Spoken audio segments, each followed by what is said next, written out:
al tercer ponente, Jesús Molina, y vamos a hacer un pequeño cambio de orden, un orden más lógico, según hemos discutido ahora ardientemente entre los ponentes y yo, que soy el moderador. Yo soy Juanjo Criado, por si alguien no me conoce, alias el autoclave, que me acabo de enterar que tengo un hijo por ahí, ha salido en Twitter. El primer ponente que vamos a tener, a mí me gusta ser puntual y que no alargar, porque los ponentes han hecho un esfuerzo por condensar todos sus conocimientos en 20 minutos y luego tenemos a última hora la asamblea. Entonces, me da rabia no poder cumplir con los ponentes con su trabajo y agradecer a los que están presentes. Los que están presentes sí que se lo agradezco, los que no están, pues no se lo agradezco. Entonces, el primer ponente va a ser Daniel Troncoso, preventivista del Hospital Príncipe de Asturias de Alcalá de Henares de Madrid. Cuando quieras.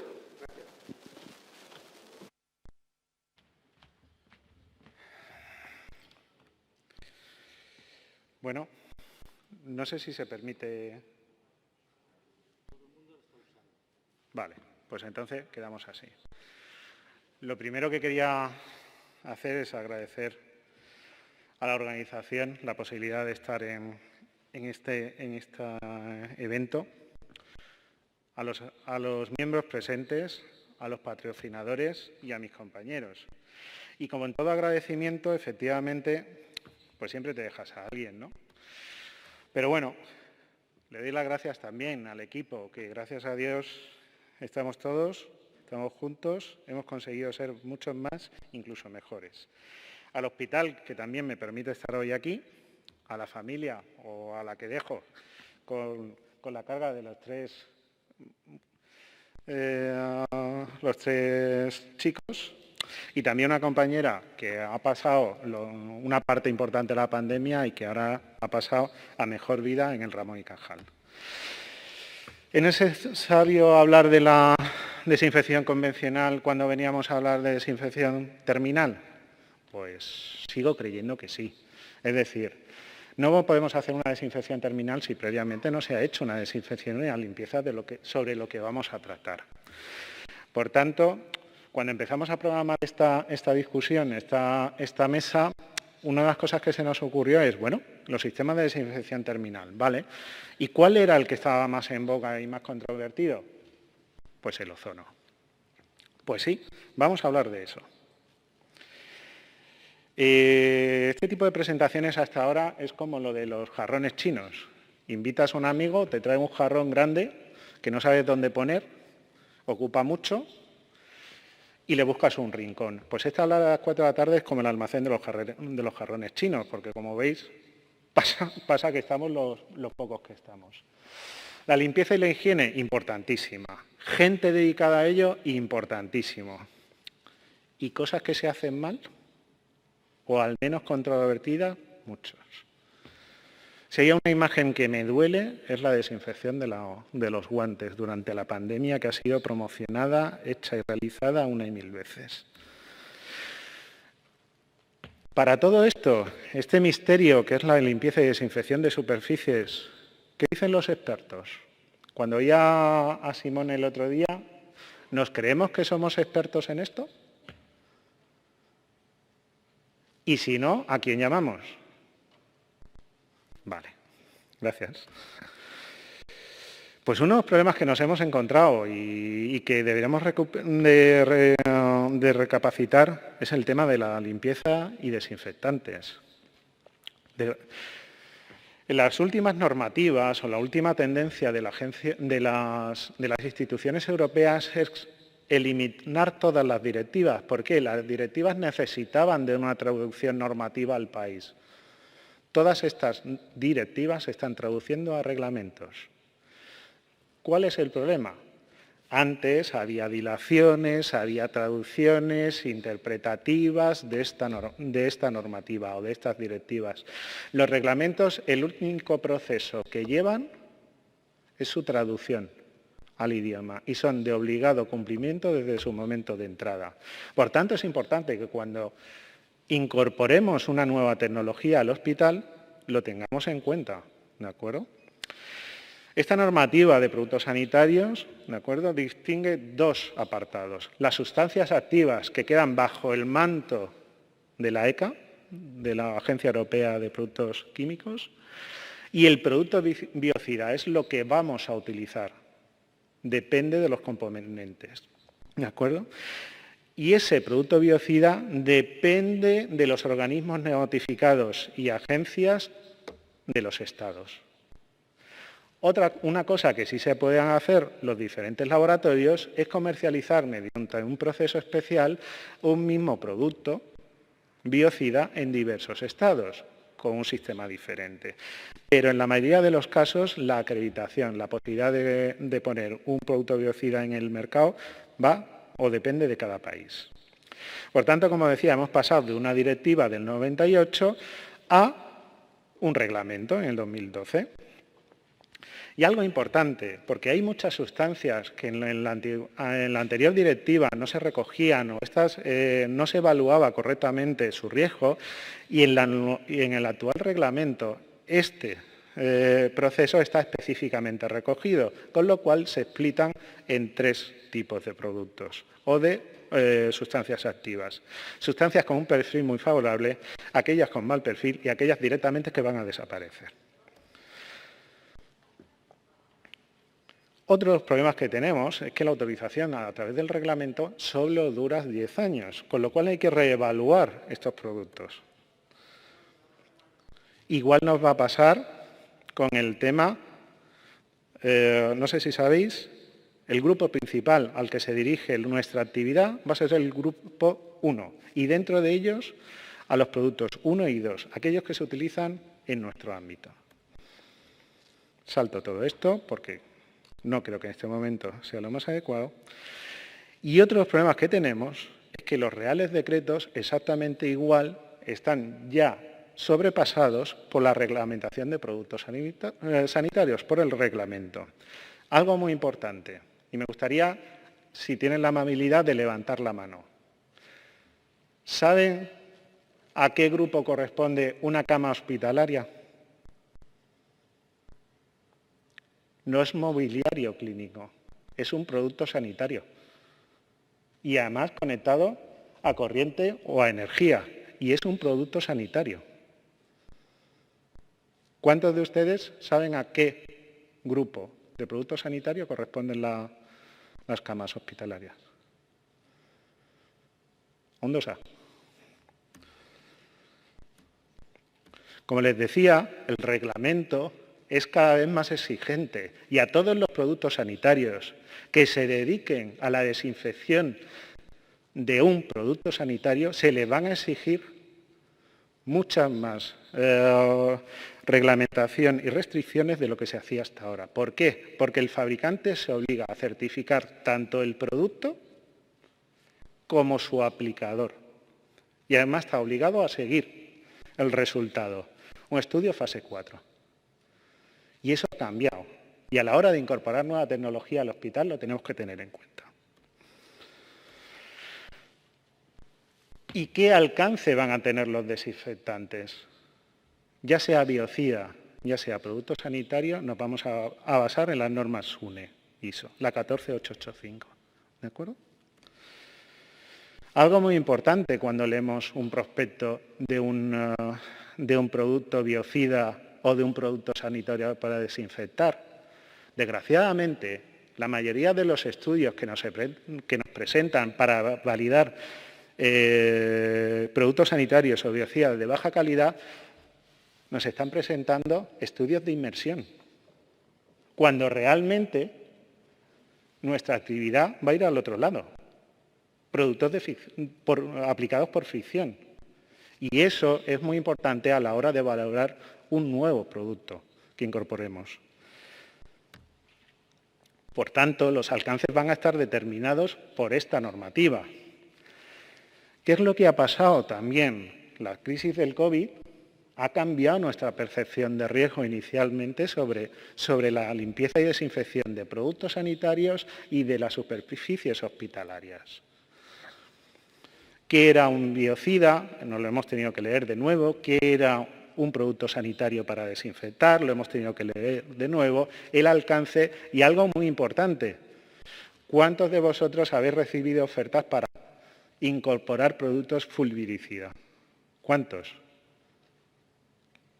muchísimos. ¿Por qué? Porque era una tentación de entrada, había una ventana de oportunidad.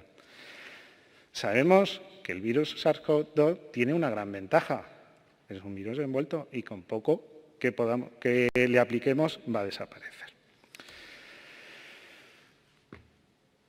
¿Y el ozono, cuando hayamos aplicado todo eso, qué le pasa?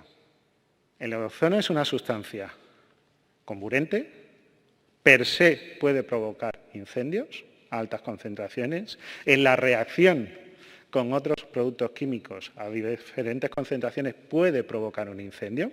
Es altamente corrosivo, es tóxico por inhalación, es letal también por inhalación y encima es letal para la vida acuática. Requisitos o condiciones que lo mandan a ese segundo grupo de vamos a ver esto de qué va, de la Agencia Europea. Pero es que además, con un dossier que ha presentado Holanda y Alemania, están revisando el poder o el carácter disruptivo, hormonal disruptivo de esta sustancia. Por lo tanto, tengamos mucho cuidado a la hora de utilizar esta sustancia. Como veis, se están buscando su aplicación en los grupos 0,2 de aplicación en el ámbito sanitario, no sobre el paciente, en ausencia de paciente. ¿Qué es lo que le pasa al ozono?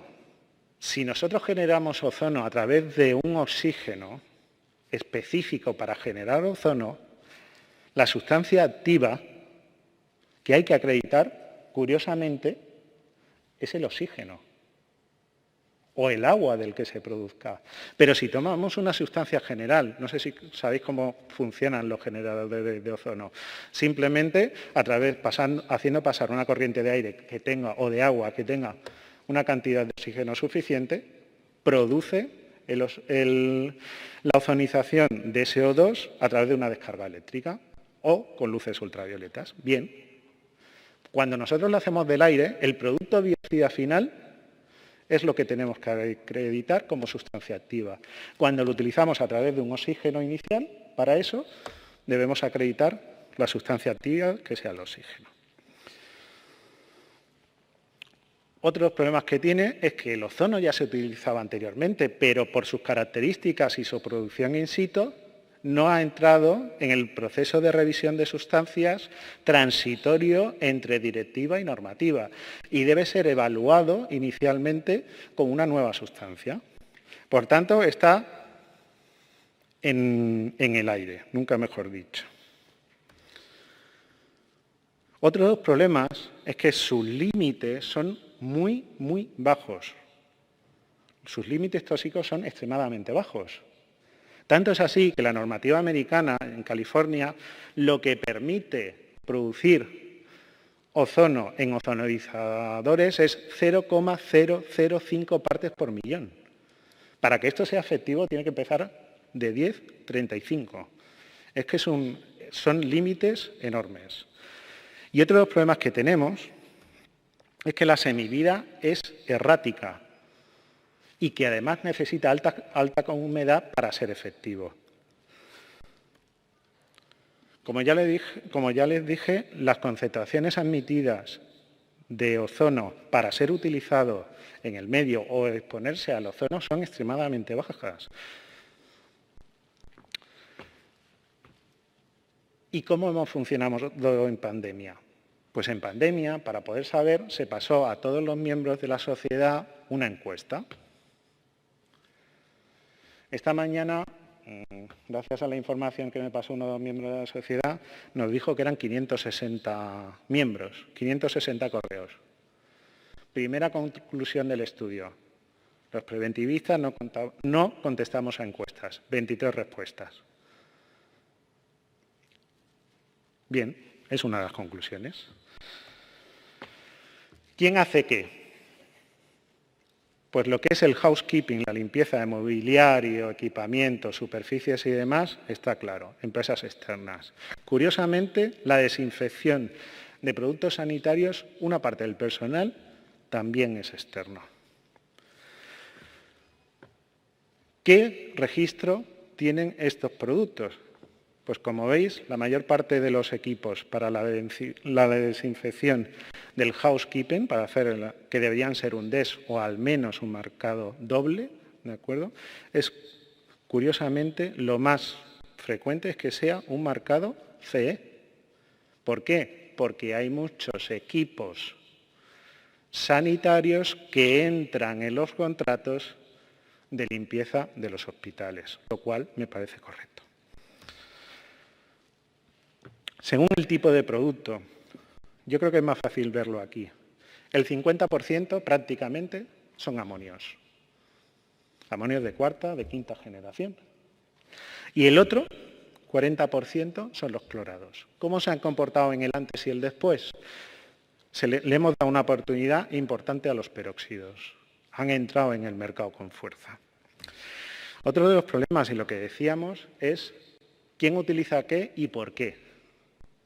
Pues me ha sorprendido una respuesta que en una zona crítica se utilizan hasta 3 productos diferentes. Amonios, clorados y peróxidos. Yo me acuerdo que el quimicefa era bastante menos peligroso que esto.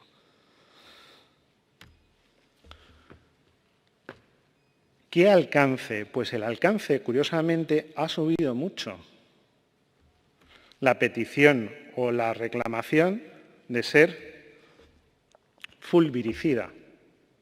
Importante, además de incrementar el espectro bactericida con esporicida, que es importante también ver cómo piensa la gente y cómo cambia su actitud ante la desinfección. Otra cosa importante y que hemos dicho, en los productos sanitarios actualmente, tanto el producto como con lo que se aplica hay que validarlo y certificarlos ambos en dos. Por tanto, el utilizar el fregado plano, el utilizar la bayeta reutilizable o el simple spray cada vez va a estar más desaconsejado por la normativa, porque los pocos productos que se balancean y que se estudian en conjunto son los productos un solo uso. Y nos hemos comportado en esta encuesta aumentando el consumo de esos productos desinfectantes en sistemas de aplicación de un solo uso, las famosas toallitas. Termino. En el producto sanitario, exactamente igual, ¿de acuerdo? Amonios, amonios, amonios. Y han aumentado algo los clorados. El alcance, exactamente igual. Se incrementa la solicitud o se amplía el espectro viricida de los productos utilizados.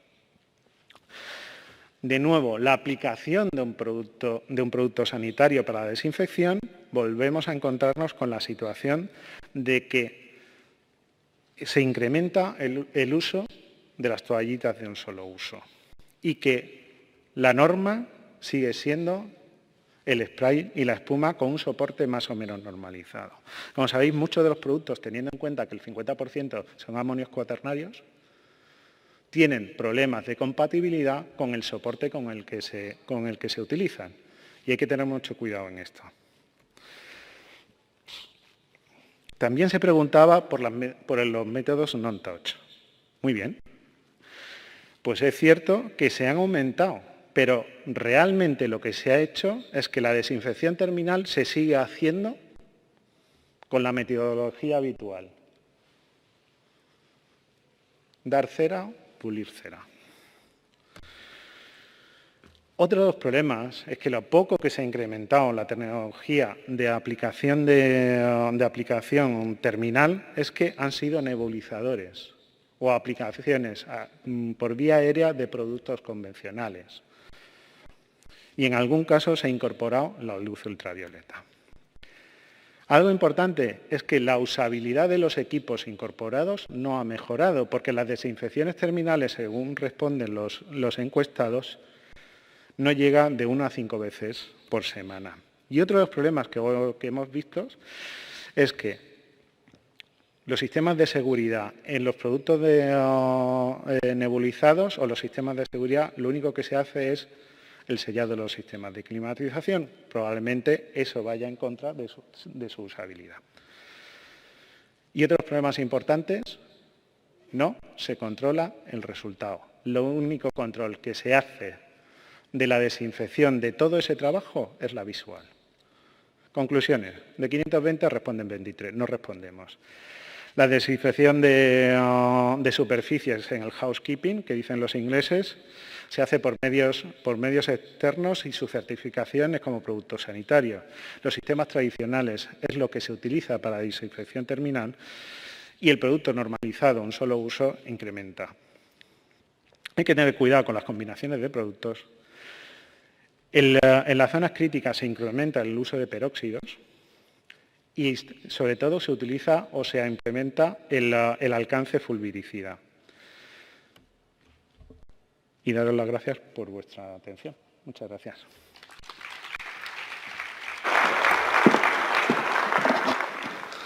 Muchas gracias, Daniel.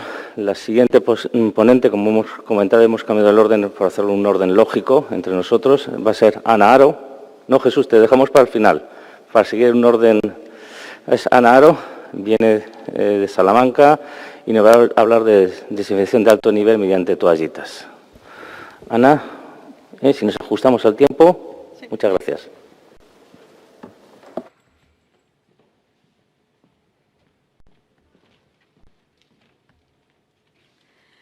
Bueno, pues buenas tardes a todos.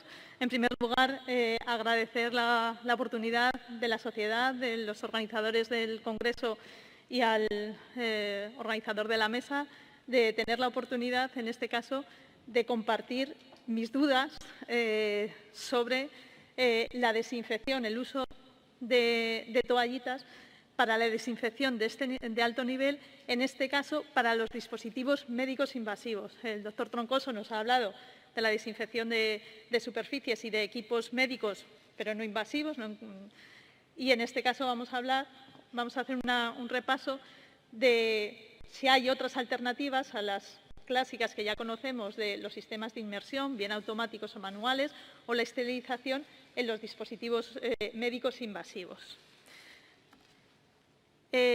¿Por qué surge o cuando nos planteamos hacer una mesa de desinfectantes valorando cuáles serían los temas que podían tener más actualidad o que podían generar dudas o en los que necesitábamos algún tipo de consenso?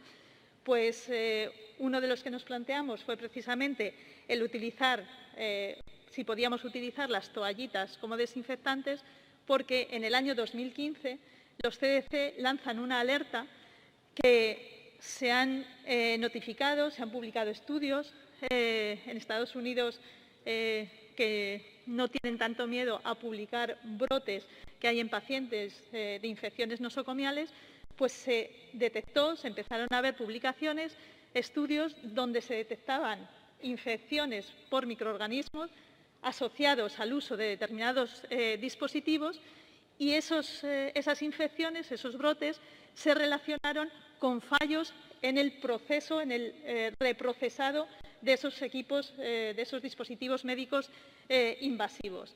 Los CDC insistían mucho en que se revisaran todos los protocolos que había de desinfección de esos equipos y no solamente que se revisaran, que algunas veces esos protocolos estaban bien hechos, sino que se hicieran cumplir esos protocolos, porque es cierto que nosotros desde Medicina Preventiva podemos hacer protocolos, pero tenemos que ser conscientes de la situación real que tenemos y si se van a poder cumplir. Y uno de los problemas que detectaron a la hora de revisar esos protocolos que se estaban utilizando, no, que estaban disponibles y que estaban difundidos en muchos servicios, era que lo que se marcaba en los protocolos era imposible de cumplir y uno de los motivos era que no había tiempo suficiente para poner ese sistema de desinfección que se proponía. Por supuesto, si hay un nivel de desinfección que es necesario y hay que dedicar más tiempo o espaciar las pruebas que se hacen, pues habrá que hacerlo porque lo que no podemos permitir es saltarnos la seguridad del paciente. En este sentido, ¿cuáles eran aquellos dispositivos en los que realmente no se cumplían estos protocolos o era difícil de cumplirlos? Bueno, haciendo referencia a la clásica clasificación de esos dispositivos médicos en función del riesgo de infección, la clasificación de Spaulding, aunque después ha habido otra clasificación de otros autores, McDonnell y otros autores en el año 2011. La clasificación clásica es el material no crítico, que es aquel que tiene contacto con la piel íntegra, que esa nueva clasificación los identifica como de bajo riesgo. Ahí no serviría una desinfección de bajo nivel o de un nivel intermedio. Los dispositivos semicríticos, que serían aquellos que tienen contacto con la mucosa íntegra o con piel no íntegra, que la nueva clasificación los define como de riesgo intermedio, y después estaría el material crítico, donde se necesita una desinfección, son de alto riesgo y se necesitaría esterilización. ¿Dónde fallaban esos protocolos o en la desinfección de qué equipos? Pues sobre todo en aquellos equipos que tenían contacto con mucosa íntegra o piel no íntegra, pero fundamentalmente con la mucosa íntegra. Y hacía referencia, y ha habido muchas publicaciones en relación a las infecciones o posibles infecciones con la ecoendoscopia vaginal en ginecología, la endoscopia rectal y también con los nasoendoscopios en otorrino. Porque en el resto de dispositivos los protocolos estaban más o menos claros, sí que se cumplían, ya sea de forma manual o preferentemente de forma automatizada, pero aquí era donde se veían que no se cumplían los protocolos. ¿Cuál era el motivo? Pues sobre todo en las consultas, porque en un quirófano o en una sala de endoscopias, pues los tiempos están más marcados, más protocolizado y sí que se cumplían. Pero sobre todo en consultas donde se utiliza para la exploración vaginal o en las consultas de otorrino, la frecuencia o el volumen de pacientes que se atiende, pues es que pasan 2 minutos y hay un paciente citado, otros 2 minutos y otro paciente citado, y no hay el suficiente número de equipos para realizar esas exploraciones para dar lugar a los tiempos que marcaban esos procesos clásicos para utilizar los medios de desinfección habituales. A partir de ahí, son las propias sociedades científicas de ginecología, de otorrino, las que ellos mismos hacen sus protocolos y ya incorporan en esos protocolos la utilización de toallitas. Nuestro papel es ver si realmente esos protocolos que marcaban las propias sociedades son correctos, son adecuados para ese nivel de desinfección de alto nivel que se requiere y bueno, si hay que modificar esos protocolos elaborados por esas sociedades, tendremos que modificarlos o adaptarlos o ver si realmente son adecuados y en qué nivel son adecuados. Es decir, ver si todas esas toallitas que se han propuesto, si es que procede el uso de toallitas, realmente son efectivas para conseguir ese nivel de desinfección alto que se requiere. ¿Realmente se requiere un nivel de desinfección alto? Bueno, estos son encuestas como la que el doctor Troncoso ha querido hacer, esperemos que en próximos intentos con más éxito, y son encuestas, por ejemplo, que ha realizado los CDC en Estados Unidos, donde preguntaban precisamente esto. Perdonadme que no se vea, pero el resumen es que preguntaban para estos equipos, precisamente, de otorrino o de ginecología, con qué lo estaban desinfectando.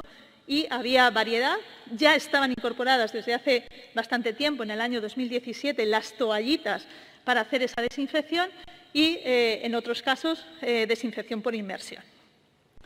Pero ¿qué ocurría? Que cuando te pones a ver los estudios que se han publicado con esa alerta que sacaron los CDC en el 2015, resulta que la mayoría de esos estudios que lo que hacían era ver si los equipos estaban contaminados con microorganismos, porque hay otra dificultad añadida y es que sí que los estudios comprobaban si los equipos estaban contaminados con microorganismos después de haber hecho la desinfección, pero no se llegaba a establecer, o hay muy pocos estudios publicados, donde realmente se pueda demostrar que aunque esos equipos estén contaminados, va seguido o son los implicados en la aparición de una infección, porque a veces el lapso de tiempo que pasa en la detección de la infección y el haber hecho la desinfección, pues ha pasado mucho tiempo y es difícil establecer esa causalidad.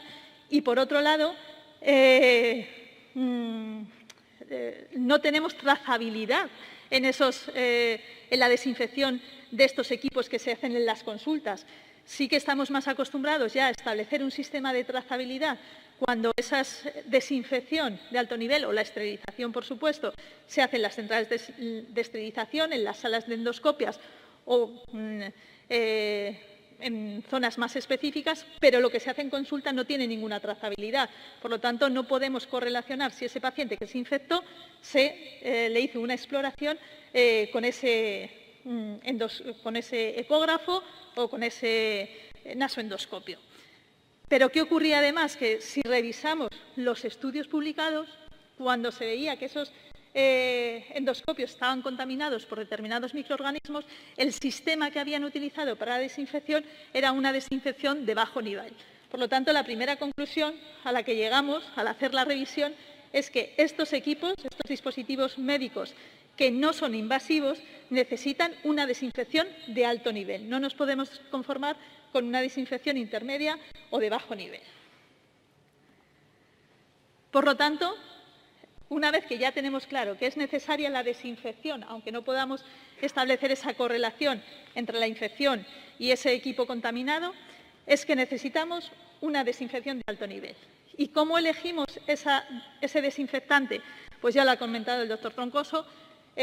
No todos los servicios de medicina preventiva, no todos los hospitales tenemos la capacidad de hacer nuestros propios estudios y ver si realmente está contaminado un endoscopio y ver si ese desinfectante es efectivo para determinados microorganismos, y nos tenemos que basar en las fichas técnicas de los productos y en la normativa, tanto europea y nacional, si cumplen esa normativa esos productos que nos están ofreciendo para hacer esa desinfección.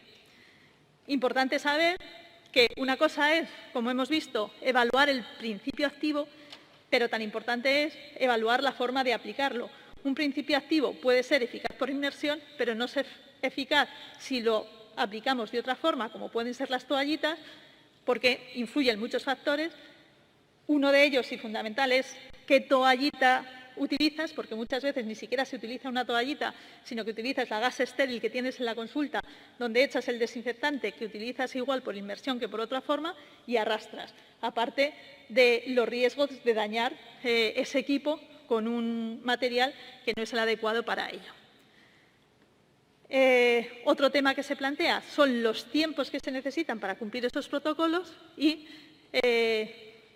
en este tipo de equipos en concreto, otro de los problemas o en los protocolos que plantean las propias sociedades es que insisten mucho, y en eso sí que lo han hecho bien, en que la limpieza previa a la desinfección es fundamental. No podemos desinfectar si no lo hemos limpiado previamente, pero sí que en sus protocolos plantean el uso de fundas, y eso ha llevado a que esas fundas, que en el caso de la endoscopia vaginal se utiliza el preservativo porque se ha visto que se rompe menos que las fundas comerciales, hace pensar que como utilizas una funda no es necesario desinfección. Pero los estudios publicados se han visto que esas fundas que se utilizan se pueden erosionar, e incluso utilizando fundas se hacen estudios de contaminación de esos equipos y están contaminados a pesar de haber utilizado las fundas. También porque la manipulación puede hacer que, aunque hayamos utilizado fundas, en el hecho de retirarlas, en el proceso de retirada y vuelta a poner otro, los podemos estar contaminando con nuestras manos. Por lo tanto, ya tenemos claro que necesitamos una desinfección de alto nivel. ¿Y con qué producto? Pues no me voy a detener mucho aquí porque ya lo ha comentado el doctor Troncoso. La Agencia Española del Medicamento hace una clasificación de los desinfectantes en 3 grupos, que serían los biocidas, los medicamentos y los productos sanitarios, porque los desinfectantes que se utilizan para desinfectar productos sanitarios son considerados también productos sanitarios, y estos desinfectantes deben cumplir la normativa de producto sanitario. Dentro de esa normativa el doctor Daniel Troncoso nos ha hablado de desinfectantes que necesitan o son clasificados como 2A, pero en el caso de los dispositivos médicos invasivos, fundamental cuando valoremos si un producto es adecuado para desinfectar estos equipos médicos invasivos, tienen que ser de clasificación 2B, no 2A. Y, por supuesto, con el marcado CE. Para valorar si realmente nos ofrecen la desinfección de alto nivel que necesitamos, lo que tenemos que valorar es con qué tipo de microorganismos se contaminan habitualmente estos equipos. Pues, por ejemplo, en las sondas transvaginales se centran, o uno de los riesgos sería el papiloma humano. En el caso de las sondas transrectales, Clostridium difficile, esporas difíciles de eliminar y que necesitamos un alto nivel de desinfección. Y en los fibroscopios, en los nasoendoscopios, tendríamos las micobacterias, es decir, todos microorganismos que necesitan desinfección de alto nivel. Y bueno, aquí hay algún ejemplo de cuáles son los microorganismos en esos estudios que se realizaron para ver qué microorganismos estaban contaminados esos dispositivos y vemos que muchos de esos microorganismos son microorganismos multiresistentes, están las micobacterias y están los clostridios. Ya en la guía de desinfectantes que ha publicado la sociedad hay un capítulo dedicado a normativa y a la hora de que evaluemos si un producto que nos ofrecen es realmente o va a ofrecernos realmente una desinfección de alto nivel, muchas veces nos ponen en las etiquetas, en la ficha técnica de los productos, que es virucida, que es bactericida, que es fungicida, pero, ya lo han comentado en la ponencia anterior, no es lo mismo aplicar un desinfectante, aunque sea el mismo principio activo, por inmersión que, por ejemplo, aplicarlo en toallitas. Solamente tenemos una normativa que hace referencia a su eficacia bactericida que valora, bueno, bactericida y leuricida, que valora la aplicación de ese desinfectante en superficies no porosas de acción mecánica con toallitas. El resto lo utilizan en suspensión o con otro tipo de aplicación, pero no hace referencia específicamente a la acción de las toallitas, porque, como os decía, hay que tener en cuenta muchos factores. Por un lado, ya os he comentado qué toallita utilizamos. Si lo utilizamos de forma manual, aunque sea la misma composición de la toallita, la cantidad de producto no la controlas, lo que estás echando en esa toallita. Y, por otro lado, es un método manual. Y en ese método manual, en los ensayos que se realizan, son ensayos clínicos, son condiciones experimentales y podemos controlar relativamente qué presión utilizas, el número de pases que haces, si lo haces en la dirección correcta, pero en la práctica real esas condiciones experimentales pues, son muy variables y, por lo tanto, una cosa es lo que nos dice ese ensayo clínico y otra cosa es la aplicación práctica. Por lo tanto, ese protocolo que hagamos, incluyendo esta forma de aplicación del desinfectante, tiene que definir muy bien esa fase de aplicación, cómo debemos aplicarla y que sea lo más homogénea posible y de la forma más controlada posible. Perfecto. Bien, pues solamente decir, que ya lo he comentado, que en los protocolos de las propias sociedades científicas han establecido cuáles son las fases y el proceso de desinfección de estos equipos. Nos pasamos ya directamente a la retirada de la funda. Esa retirada de la funda implica posteriormente la limpieza del equipo, que tiene que ser aclarado con agua, la aplicación del desinfectante de alto nivel. En los protocolos hay algunos que utilizan esa desinfección por inmersión y en otros casos la desinfección con toallitas, pero no debemos olvidar nunca el aclarado del desinfectante. Sea de una forma o de otra, va a ser aplicación manual y el aclarado también es fundamental. En el tema de las toallitas, de estos dispositivos, ya he comentado que hay servicios que al utilizar fundas asumen que no sería necesaria la desinfección. Tenemos que desechar esa idea porque sí que hay estudios que han demostrado que efectivamente, y aquí tenéis algunos ejemplos de los estudios publicados, que esas fundas se deterioran, se rompen y que traspasan los microorganismos y llegan al endoscopio. Y también es importante, lo que os comentaba antes, que a pesar de utilizar esa funda, se encontraban los dispositivos contaminados porque las manos tocan el mango, tocan los monitores, tocan el teclado. Por lo tanto, ese protocolo, ese procedimiento que hagamos para la desinfección debe incluir también la desinfección de esas otras partes de los equipos, que es bastante extendido, que se puede hacer y se debe hacer con esas toallitas y, por supuesto, no obviar tampoco ese paso. Por lo tanto, ya para concluir, decir que los dispositivos médicos de los que estamos hablando de dispositivos médicos invasivos, pero muy importante, solamente nos podremos plantear el uso de las toallitas como desinfección de alto nivel, que efectivamente sean desinfectantes de alto nivel que cubran los microorganismos que más frecuentemente contaminan estos dispositivos, que esas toallitas deben cumplir la normativa específica, que van a tener contacto con dispositivos invasivos y, por lo tanto, tienen que ser clase 2B, que solamente nos servirá para dispositivos invasivos diagnósticos, nunca con capacidad terapéutica y sin lumen. No estamos hablando de equipos que tengan lumen en ningún caso, únicamente dispositivos con fines diagnósticos y sin lumen, porque estamos hablando que son dispositivos médicos no invasivos, que tienen contacto con mucosa íntegra, pero hasta que no haces una exploración no sabes si en esa mucosa puede haber una úlcera u otro tipo de erosión que ya no es una mucosa íntegra.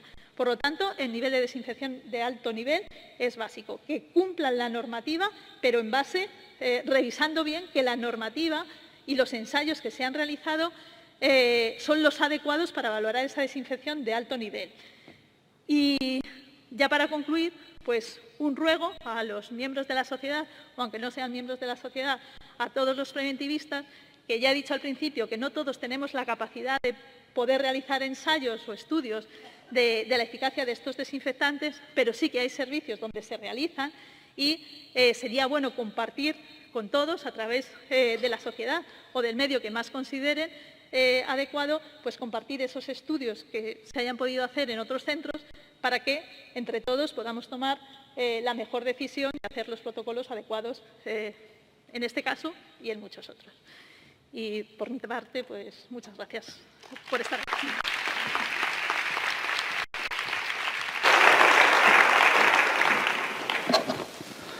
Muchas gracias, Ana, por ajustarte al tiempo. Y el tercer ponente, vamos avanzando en el proceso de limpieza, desinfección y esterilización, es Jesús Molina Cabrillana, de Málaga, que nos va a hablar sobre la estrategia de intervención en endoscopia cero.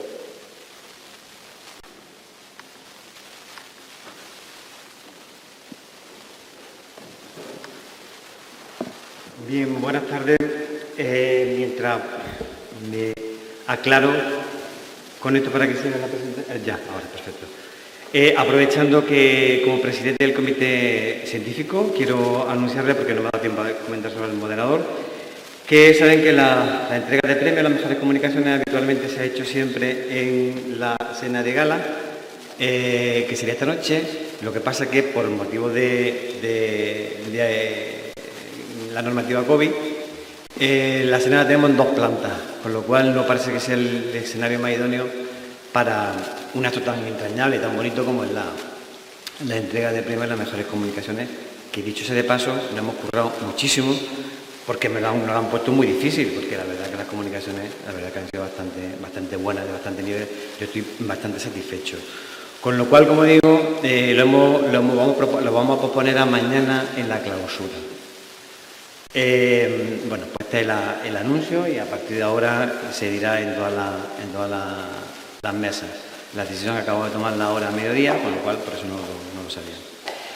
Bien, aparte de eso, yo lo que venía a contarle el tema del reprocesado seguro de endoscopio. Y nuevamente me voy a parar porque quiero, se me olvidaba ya, mandar, sé que esto se está emitiendo en streaming y quiero mandar un mensaje, un abrazo muy fuerte a los palmeros, porque sé que están pasando unos momentos no muy agradables, parece muy bonito desde fuera, pero la verdad que no son unos momentos muy agradables.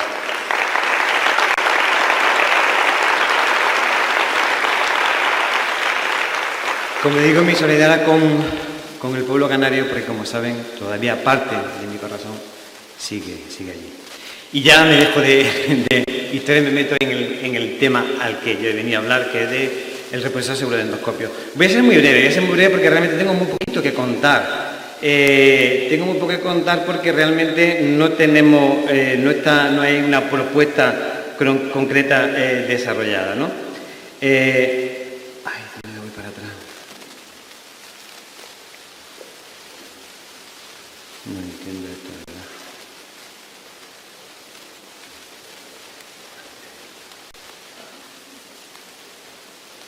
No sé, vale.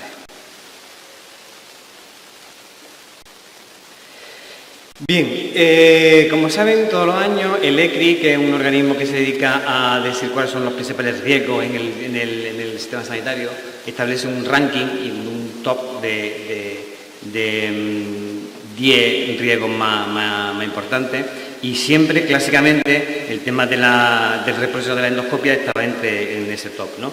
Este año realmente no está en ese top de los 10, pero sí el uso improvisado, que le llaman, ¿no?, de los dispositivos médicos, entre ellos, pues, evidentemente, los endoscopios. Todos sabemos que los endoscopios se usan de una forma improvisada porque hace falta, porque hay endoscopias de urgencia y no sabemos nunca qué pasa con los endoscopios, quién los reprocesa, si los reprocesan a tiempo, si el que los reprocesa debe reprocesarlos, etcétera, etcétera, etcétera, ¿no? Con lo cual, pues, esta es una llamada de atención a que es un tema importante de seguridad del paciente, ¿no? Con lo cual, quería introducir esto como un elemento de justificación y de contexto del tema. Esta diapositiva, si alguien está en alguna charla mía, siempre la pongo porque es mía, me la invención propia, pero creo que lanza un mensaje muy claro. Fíjense que seguro que muchos de nosotros, los que trabajamos en hospitales, pasamos mucho tiempo resolviendo problemas de brote epidémico y gastamos mucho tiempo cuando el problema ya ha ocurrido, que es el brote epidémico.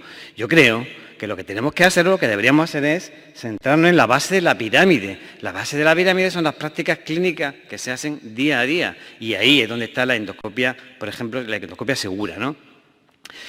Si dedicamos tiempo ahí, posiblemente no vamos a dedicar tiempo en el tema de los brotes, y además habremos evitado problemas y habremos hecho prevención primaria, que es lo que yo creo que realmente a lo que deberíamos tender, ¿no? Con lo cual, por eso digo que aquí en este contexto donde se enmarca, o donde queremos marcar este proyecto de infección endoscópica cero. Claro, el problema que yo me planteo es, bueno, ¿cuál es realmente el riesgo de infecciones post-procedimiento? ¿Realmente sabemos cuál es el riesgo de infección después de una broncoscopia, de una endoscopia digestiva? Siempre, si leemos la literatura, nos dicen que es generalmente bajo, pero realmente no hay ningún sistema que yo conozca, no hay un sistema fiable que lo esté midiendo, con lo cual lo que hay que plantear es que realmente, y estoy yo completamente seguro, se está subestimando, ¿no? No hay sistema de vigilancia sensible y la verdad, la metodología, ¿cuál es la metodología? Porque los preventivistas sabemos muy bien medir infecciones en los pacientes que están hospitalizados, pero no en los pacientes ambulatorios como son los pacientes de la endoscopia, la mayoría de los pacientes de la endoscopia, ¿no? Y luego está otro tema, ¿no? Otro tema que es cómo minimizar el riesgo, sea cual sea, asumamos que es bajo, que es bastante bajo, pero estoy seguro que todos los que estamos aquí, o los que nos interesa este tema, hemos tenido experiencias bastante desagradables de infecciones post-procedimiento. Bueno, ¿y cómo minimizamos este riesgo? Con la desinfección y la esterilización, que ya se ha comentado previamente. En caso de desinfección de alto nivel, como lo hacemos de forma manual automática, y luego qué hacer con estas situaciones especiales que ahora un poco comentaré, ¿no? Cuando sospechamos que un endoscopio puede ser un vehículo de transmisión de microorganismos. Distintos escenarios que pongo ahí que posiblemente algunos de vosotros os habréis enfrentado a ellos, ¿no? A que aparezca una Klebsiella en un cultivo débil en un paciente al que se le ha hecho previamente una duodenoscopia, un cultivo microbiológico de un control de los duodenoscopios que no sale positivo, y estoy seguro que si realmente preguntamos, no, ya lo hemos preguntado, y ahí quiero apoyar a Daniel Troncoso, que saben que yo he intentado hacer 2 encuestas de este tipo a nivel nacional, y Juanjo también lo sabe a través de la lista de distribución, y nos ha costado muchísimo trabajo que contestemos. No sé por qué, porque yo soy consciente De que los servicios de medicina preventiva nos dedicamos a la higiene hospitalaria. Sin embargo, no contestamos la encuesta, no sabemos por qué, pero este es un gran problema que tenemos. Por lo tanto, ya me planteo que esto que yo quiero poner ahora pues, va a ser un reto importante, ¿no? Porque si no somos capaces de contestar una encuesta, pues no sé si realmente voy a saber vender el proyecto, ¿no? Más escenarios, microbiología informa de varias muestras positivas con un mismo microorganismo en una misma unidad en las últimas 2 semanas, o desde el servicio digestivo se informa de 3 casos de sepsis tras colonoscopia. Son situaciones que estoy seguro que no me las he inventado, sino que las he recogido de experiencias o bien propias o bien de mis colegas, ¿no? Con lo cual, lo importante es que estoy seguro que cada uno hacemos una cosa completamente distinta, ¿no? Otro tema importante, ¿qué hacemos cuando sabemos que un paciente al que se le va a hacer un procedimiento endoscópico tiene alguna de las infecciones de transmisión sanguínea, o hepatitis B, hepatitis C, VIH, o bien, en el caso de la fundamentalmente broncoscopia, tuberculosis, tiene un microorganismo multiresistente, que siempre estoy convencido de que le decimos ese paciente para el final de la jornada y el endoscopio además lo sometemos a un reprocesamiento especial y además fumigamos la sala. Seguro que sí, que no, pero acciones y variabilidad es bastante común, bastante frecuente. Y luego, pues, por supuesto, ¿qué pasa con el tema del SARS-CoV-2, ¿no? Que estoy seguro que en cada centro se hace una cosa de una forma completamente distinta. Bueno, pues lo que digo, el material que utilizamos debe ser utilizado o lo sometemos a desinfección de alto nivel. Se requiere mayor tiempo de inmersión o un programa automático especial, se dedica un día o un endoscopio específico para determinadas tareas, ¿no? Al estilo de los quirófanos COVID, etcétera, etcétera, etcétera. Quiero decir, lo único que quiero reflejar con esto son distintas situaciones en las que cada uno actuamos de una forma distinta, ¿no? Bueno, pues en esta línea es lo que quiero yo enfocar el proyecto este, ¿no? En intentar, por una parte, monitorizar las infecciones por procedimiento y, por otra parte, intentar homogeneizar las actuaciones cuando se nos dan situaciones de este tipo, ¿no? Bueno, la transmisión del SARS-CoV-2 a sus endoscopias sabemos hasta ahora que no tiene mayor interés, fundamentalmente porque tenemos ya suficiente información como para saber que con los cribados previos al procedimiento, en las medidas de protección y, por supuesto, con la alta cobertura vacunal que tenemos, el riesgo es bastante despreciable. Con lo cual llego al meollo, ¿no?, que es el papel del servicio de medicina preventiva en la política de higiene hospitalaria. Un poco, quiero responder también con esto a lo que planteaba Rafforti en la conferencia inaugural, que decía, bueno, ¿qué va a hacer de los servicios de medicina preventiva en el futuro, ¿no? Pues yo creo que una de las respuestas es esta, es decir, el servicio de medicina preventiva tiene que seguir liderando, tiene que seguir siendo referente en todos los temas de higiene hospitalaria y, cómo no, en el tema de reprocesado y desinfección de endoscopia, ¿no? Participar en todos los aspectos de la gestión del desinfectante del centro, la redacción de protocolos, la coordinación de entrenamiento del personal, los sistemas de información, por supuesto, pues cómo no, la vigilancia de infecciones y la interrelación con otros servicios. Es decir, y como decía Fernando Simón también en este mismo atril, el personal de medicina preventiva tiene que estar empoderado para liderar este tipo de actuaciones y para que en el hospital la política que se siga sea la que diga el médico o el servicio de medicina preventiva. Bien, y con esto llego, por tanto, a la propuesta que sería lo de el proyecto de infección endoscópica cero, que, insisto, está vacío de contenido ahora mismo porque no tiene solamente la propuesta, ¿no? ¿Qué es o qué pretende ser infección endoscópica cero? Una iniciativa de la Sociedad Española de Medicina Preventiva, contando con la colaboración del Ministerio de Sanidad, como son todos los proyectos cero, y con las sociedades científicas endoscopistas involucradas, fundamentalmente, digestivo, neumología y urología. ¿Para qué? Pues para mejorar la calidad de asistencia y la seguridad de los pacientes quirúrgicos, no, los que se someten a los procedimientos endoscópicos. Como digo, garantizar la seguridad del procedimiento endoscópico y, de una forma secundaria, cuál es la incidencia de infecciones post procedimiento, promover y reforzar la cultura de seguridad en las unidades de endoscopia y homogeneizar las buenas prácticas basadas en la endoscopia, en la evidencia en relación a la endoscopia. tendrían, o lo que se pretende que tenga, dos componentes: el componente específico, que serían los protocolos escritos, la formación institucional de quienes hacen el reprocesado. Cuando digo formación institucional, quiero decir formación reglada, no la formación que pueden impartir las casas comerciales, no, formación institucional con un registro y con un seguimiento y con una profesionalización, ¿no?, de este personal. Acompañado, pues, de un audit de prácticas clínicas, audit mediante cultivo de los endoscopios, y finalmente el sistema de vigilancia de infecciones post-procedimiento, que, como saben, hasta ahora no está desarrollado y que sería la hora de ponerlo en marcha. Y finalmente, pues, el componente de seguridad, el común para todos los proyectos cero, que sería el aportar el clima de seguridad institucional mediante su medición, mediante los cuestionarios que están diseñados y mediante formación en seguridad del paciente, ¿no? Está una diapositiva, por ejemplo, que usa el proyecto Flebiti Zero, los dos grandes proyectos que tenemos ahora, como bien saben, el de Flebiti y el de infección quirúrgica cero. Y, como digo, en la misma línea en la que queremos proponer este proyecto. Este cronograma que yo pongo aquí es algo orientativo. Se trataría de aquí hacer una presentación, nunca mejor dicho, en sociedad, hacer la presentación de la propuesta, y la idea es que ya a través de la página web y de la red de higiene de la sociedad empecemos a decir, pues yo tengo interés, yo quiero participar y tengo cosas que aportar, y entre todos montemos el proyecto. Redactar el protocolo de trabajo, buscar la alianza, evidentemente, con los endoscopistas y con la agencia de calidad, volver a redactar otra vez el protocolo, fase piloto, implantar, medir indicadores y definir, crear un sistema de vigilancia de infecciones asociadas a endoscopios, porque, insisto, no sabemos realmente cuál es la incidencia. Y con esto he terminado. Muchas gracias.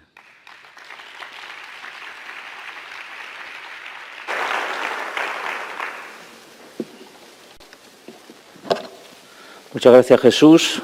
Al final hemos cumplido con lo establecido, y cuarto teníamos que terminar. Pero bueno, como seguro que alguien tiene alguna pregunta, vamos a dejar margen para realizar 2, 3. Vale, ya veo 2 manos levantadas. No hagan la pregunta hasta que no tengan el micro, por el tema del streaming, por favor. Y si se identifican y de dónde vienen, pues también se lo agradezco. Hola, ¿se me oye? ¿Sí? Hola, buenas tardes. Soy María José Pita, del Hospital de Lenares, en Coslada, Madrid.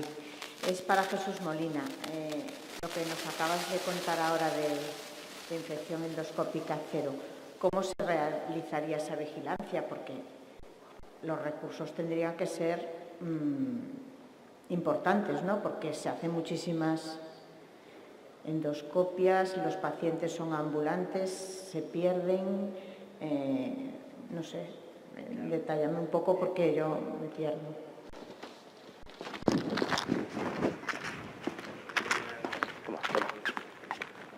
Está encendido. Sí, me oí, ¿no? Claro, es que el problema, realmente lo que he dicho sería, y por eso lo he puesto al final en el cronograma, es una de las cosas últimas que he puesto, ¿no? Creo que lo más interesante ahora mismo sería poner en marcha esta estrategia, liderar el proyecto en cuanto a estas 3 fases fundamentales, que son la existencia de protocolos, la vigilancia del procedimiento, de cómo se hace mediante los audits de prácticas clínicas o los cultivos microbiológicos, y finalmente mediante la participación en los programas de formación. Esta sería la triada fundamental que tendríamos que liderar, ¿no? Y paralelamente ver cómo podríamos desarrollar un sistema de vigilancia. Insisto, claro que lo he dicho, sí sabemos y lo tenemos relativamente claro cómo hacer un sistema de vigilancia de las infecciones clásicas, ¿no? Las que tenemos en los pacientes ingresados. Pero ¿cómo se hace esta infección? ¿Cómo se hace esta vigilancia en este tipo de pacientes? Yo creo que es solamente desafiante, porque con los sistemas de información que tenemos hoy día, seguro, y tal y como se han desarrollado, a la velocidad que se han desarrollado con el tema de la pandemia, yo creo que lo tenemos mucho más fácil ahora que antes. Y poder desarrollar, poner a funcionar los sistemas de información para que nos den los datos que necesitemos y nosotros lo interpretemos y saquemos conclusiones, yo creo que es lo que tenemos que hacer, pero tenemos que diseñarlo nosotros, no existe. Y es el gran reto, yo creo que de este proyecto. Pero no tengo la respuesta, ¿eh? Yo sé que no te respondí porque no tengo la respuesta. María José, no te oyen los de streaming. O sea, sin micrófono no se puede hablar, para que te oigan los compañeros que están en casa.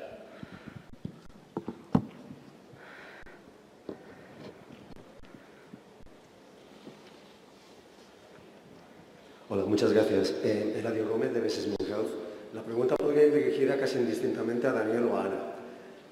A la vista de lo que ya habéis mencionado, de las limitaciones prácticas de la interpretación de un ensayo de fase 2, etapa 1, in vitro, condiciones simuladas, ¿cómo interpretáis a la nueva generación de productos basados en amonios cuaternarios que de pronto se han vuelto con capacidad virucida total a condiciones o sí de tener el pH de las guardas?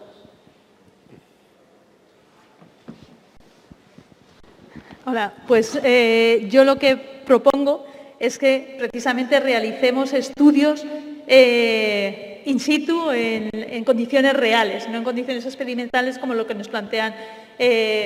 Y sería una cosa más a proponer de forma conjunta. A lo mejor sí que tendríamos que seleccionar 4 o 5 centros que tengan capacidad para hacerlo y valorar la eficacia real de estos procedimientos en la vida real, en la práctica clínica habitual. Yo creo que falta esa fase de hacer los estudios en condiciones reales y creo que deberíamos hacerlo. Es la única forma que tenemos, sobre todo en procedimientos manuales, porque en los procedimientos automáticos es más fácil reproducir lo que ocurre en los ensayos clínicos, pero en un procedimiento manual yo creo que debemos hacer estudios en condiciones reales y creo que es la única forma de que validemos si estos procedimientos son los adecuados. Por otra parte, también, esa es una idea, tratar de hacer nosotros el ensayo, pero también ocurre una cosa, muchas veces la tecnología va por delante de la normativa. Los ensayos, cuando a ti te piden que tú paralices la acción del biocida, deben incluir tanto su acción química como su acción por acidez o basicidad de los... Eso estamos de acuerdo, pero eso siempre pasa, es decir, tú dame la norma y yo te diré cómo me comporto. Desgraciadamente, la norma debería ir revisándose con la suficiente periodicidad para que pueda ir admitiendo, para hacer comparables, productos diferentes. Entonces, yo sí creo la normativa va a tardar en revisarse y, por tanto, todo el mundo aplicará esa capacidad virucida, pero como tú también dices, nosotros tenemos que ver la aplicación de esa normativa de forma práctica. Una posibilidad sería que a través de la propia sociedad, en los grupos que se creen o que se crean o que estén creados ya, tengan la capacidad de ser realmente lo que hablábamos, los expertos que hablen sobre eso y que sea a través de la sociedad y de sus grupos. Eso sería una solución. Y también a la industria le permitiría tener un marco referencial y de expertise para la promoción de sus productos, aquellos que lo cumplan. De todas formas, solamente aclarar, en la mayoría de los centros yo creo que sí que hacemos controles de los broncoscopios, de los endoscopios, una forma relativamente sencilla sobre un muestreo, sencilla, bueno, entre comillas, es plantearnos pues un día al mes ir a la consulta y hacer esos cultivos que ya se están haciendo de los broncoscopios o de los colonoscopios, en la práctica habitual. No se necesitan grandes infraestructuras, lo podríamos hacer y validar esos procedimientos, que la realidad, yo por lo menos en mi hospital, es que se están utilizando y por mucho que insistamos que hay que utilizar otro procedimiento, desde que se estropean los fibros y es real porque los hemos ido a ver y se estropean, hasta la falta de tiempo, y la realidad es que están utilizando estos sistemas y por lo menos vamos a hacer que los utilicen bien, marcando protocolos. Pues muchas gracias a todas, todos, todes por vuestra asistencia y vamos a seguir con el congreso, que tenemos una tarde bastante larga.